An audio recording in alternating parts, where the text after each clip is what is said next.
ಅಧಿಕಾರದ ಕಾಂಗ್ರೆಸ್ ಸರ್ಕಾರ ಬಡವರ ಮನೆ ದುಡ್ಡು ಕೇಳುತ್ತಿರುವ ಕಾಂಗ್ರೆಸ್ ಸರ್ಕಾರಕ್ಕೆ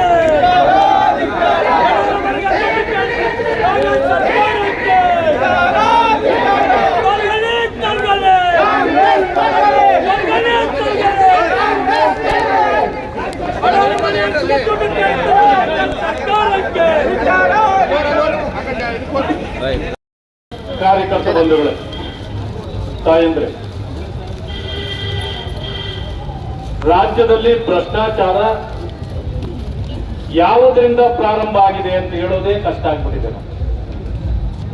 ಯಾಕೆಂದ್ರೆ ಪ್ರತಿಯೊಬ್ಬ ಮಂತ್ರಿಯೂ ಕೂಡ ಭ್ರಷ್ಟಾಚಾರದಲ್ಲಿ ತೊಡಗಿದ್ದಾರೆ. ಎಲ್ಲಿ ನೋಡಿದ್ರು ಕೂಡ ಭ್ರಷ್ಟಾಚಾರ ಭ್ರಷ್ಟಾಚಾರ ಭ್ರಷ್ಟಾಚಾರ. ಇಂಥ ಪರಿಸ್ಥಿತಿ ಇರುವಾಗ ಮುಖ್ಯಮಂತ್ರಿಗಳು ಮಹಾಭ್ರಷ್ಟರಾಗಿ ಹೊರಹೊಮ್ಮಿದ್ದಾರೆ. ಮಲ್ಕಾಪುರಿ ಅವರು ಹೇಳ್ತಿದ್ರು, ಹಿಂದಿನ ಸರ್ಕಾರದಲ್ಲಿ ಸ್ವಲ್ಪ ಕಡಿಮೆ ಇತ್ತು, ಇನ್ನು ಮುಂದೆ ಯಾವತ್ತೂ ನಮ್ಮದು ಸರ್ಕಾರ ಬರಲ್ಲ, ಹೇಗಿದ್ರು ಕೊನೆ ಕಬ್ಬು ಕೊಯ್ಯುವಾಗ ಮೇಲಕ್ಕೆ ಯಾಕೆ ಕೊಯ್ಯಬೇಕು. ಇವತ್ತಿನ ಹೋರಾಟದ ನೇತೃತ್ವ ವಹಿಸಿದ ನಮ್ಮ ವಿಧಾನ ಪರಿಷತ್ನ ವಿರೋಧ ಪಕ್ಷ ನಾಯಕರಾದ ನಮ್ಮ ನಾಯಕರ ಛಲವಾದಿ ನಾರಾಯಣ ಸ್ವಾಮೀಜಿ ಅವರೇ, ಜಿಲ್ಲಾಧ್ಯಕ್ಷ ಸೋಮನಾಥ್ ಪಾಟೀಲ್ ಅವರೇ, ಮಲ್ಕಾಪುರಿಜಿ ಅವರೇ, ಮೊಡೇಜಿ ಅವರೇ, ಬಾಬು ಅಲ್ಲಿಜಿ ಅವರೇ ಹಾಗೂ ಎಲ್ಲಾ ಮಂಡಲನ ಅಧ್ಯಕ್ಷರೇ, ಪದಾಧಿಕಾರಿಗಳೇ ಆಯ್ತು, ಮತ್ತೆ ವಾಲ್ಮೀಕಿ ಹಗರಣ ಆಯ್ತು, ಈಗ ರಾಜೀವ್ ಗಾಂಧಿ ಹೌಸಿಂಗ್ ಕಾರ್ಪೊರೇಷನ್ ಹಗರಣ ಶುರುವಾಗಿದೆ. ಯಾಕಂದ್ರೆ ಎಲ್ಲಾ ಕಡೆ ಎಲ್ಲಾ ಪಂಚಾಯತಲ್ಲಿ ಇದು ಎಲ್ಲಾ ಶಾಸಕರಿಗೆ ಒಂದು ಗೋಳಿದೆ ಅಂತ ಹೇಳಕ್ ಇಚ್ಛೆ ಪಡ್ತೀನಿ. ಯಾಕಂದ್ರೆ ನಮ್ಮ ಶಾಸಕರು ಹೇಳಂಗಿಲ್ಲ, ನಮ್ಮ ಶಾಸಕರಿಗೆ ಏನು ಕೊಡಂಗಿಲ್ಲ. ಅವರು ಕಾಂಗ್ರೆಸ್ನವರು ಯಾವ್ದು ಅನುದಾನ ಕೊಡಲ್ಲ, ಕೊಟ್ಟರು ಅವ್ರಿಗೆ 35 ಕೋಟಿ ಕೊಟ್ಟರೆ 10 ಕೋಟಿ ಕೊಡ್ತಾರೆ. ಮೊನ್ನೆ ಈಗ ಉದಾಹರಣೆ BR ಪಾಟೀಲ್ ಅವ್ರಿಗೆ, ಕಾಗೇರ್ ಆಗ್ಲಿ, ಬೇಳೂರು ಗೋಪಾಲ್ ಕೃಷ್ಣ ಆಗ್ಲಿ, ಈ ರಾಜ್ಯದಲ್ಲಿ ಕಂಡರಿಯಂತ ಭ್ರಷ್ಟಾಚಾರವನ್ನು ನೋಡಿದಂತ ಜನ ಅವರನ್ನ ಸಂಪೂರ್ಣವಾಗಿ ತಿರಸ್ಕರಿಸಿರೋದನ್ನ ಕಾಂಗ್ರೆಸ್ ಪಕ್ಷ ಮತ್ತು ಸಿದ್ದರಾಮಯ್ಯನವರು ಮಾಡ್ತಿದ್ದಾರೆ ಅಂತ ನಾನು ಭಾವಿಸಿದ್ದೀನಿ. ಮತ್ತೆ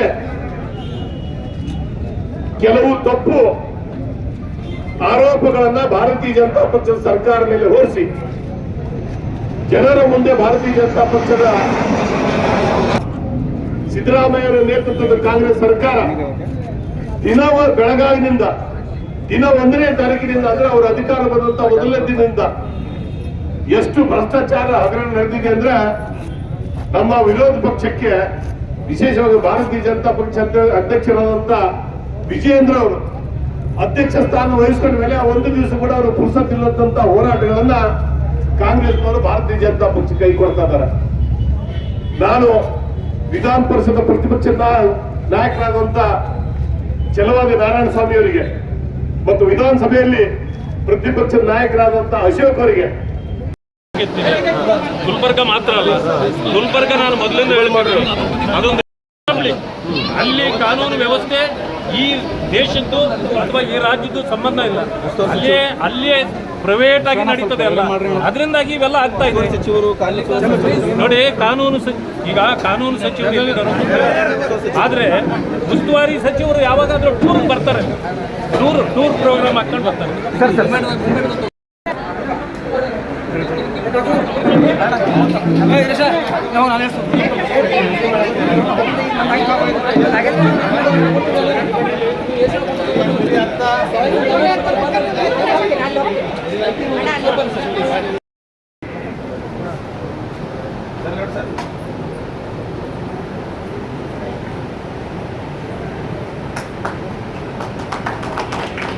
ನೀತಿ ಇವತ್ತ ಏನಾದ್ರೂ ಕಂಡ್ರೆ ಅವರು ಸಂವಿಧಾನವನ್ನೇ ಮೂಲೆಗಿಟ್ಟು ಅಧಿಕಾರ ಮಾಡಿದಂತ ಕಾಂಗ್ರೆಸ್ನವರು ಈಗ ಹೇಳ್ತಾರೆ, ಬಿಜೆಪಿದವರು ಸಂವಿಧಾನವನ್ನು ತಿದ್ದುಪಡಿ ಮಾಡಲು ಹೊರಟಿದ್ದಾರೆ. ಯಾವ ಮುಖವನ್ನು ಇಟ್ಟುಕೊಂಡು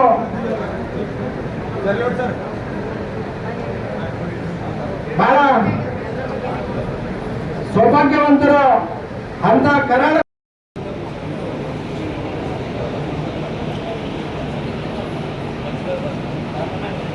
ಅದೇ ರೀತಿ ನಾವೆಲ್ಲ ಕರಾಳ ಜನ ಹೇಗಿತ್ತು ಅಂತಕ್ಕಂಥ ನಾವತ್ತು ಹುಟ್ಟಿಲ್ಲ. 77 ನಮ್ಮ ಡೇಟ್ ಆಫ್ ಬರ್ತ್ 75. ಅದನ್ನ ಕಣ್ಣಾರೆ ಕಂಡು ಆ ದಿನವನ್ನ ಯಾವ ರೀತಿ ನೋಡಿದ್ರು, ಯಾವ ರೀತಿ ಆ ಸಂಘರ್ಷವನ್ನು ಮಾಡಿದ್ರು ಅಂತ